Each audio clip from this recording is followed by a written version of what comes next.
মা মা চায়ের কাপটা নিয়ে যাও। বাবা, এতটা চা ফেলে দিয়েছিস?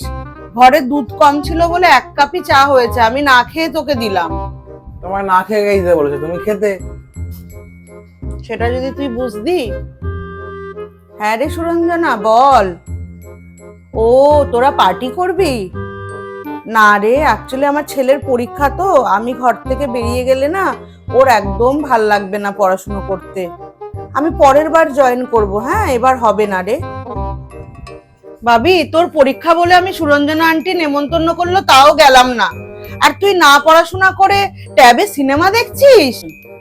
তোমাকে যেতে কে না করছে? যাও, তুমি আমাকে পড়াবে নাকি? সেটা তুই কি করে বুঝবি? শুধু কি পড়ালেই সেটা ইম্পর্টেন্ট? মার বাড়িতে থাকাটা ইম্পর্টেন্ট নয়? হ্যাঁ। এই ভাবি, তুই খেলছিস? চল না বাবা, আমার খুব খিদে পেয়েছে, তোকে খেতে দিয়ে আমি খেয়ে নি। আর তুমি খেয়ে নাও না, তোমাকে কে না করেছে? আমাকে খেতে কেউ না করেনি বাবা, কিন্তু তুই কি কোনোদিন দেখেছিস আমি তোকে না দিয়ে খেয়েছি?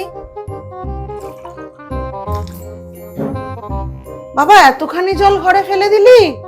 জানিস তো আজকে মাসি আসেনি, সকাল থেকে ঘর পরিষ্কার করে করে আমার কোমরে ব্যথা হয়ে গেছে রে। তোমাকে পরিষ্কার করতে বলেছে, এমনি শুকিয়ে যাবে, রেখে দাও তো, কালকে মাসি এসে করে দেবে।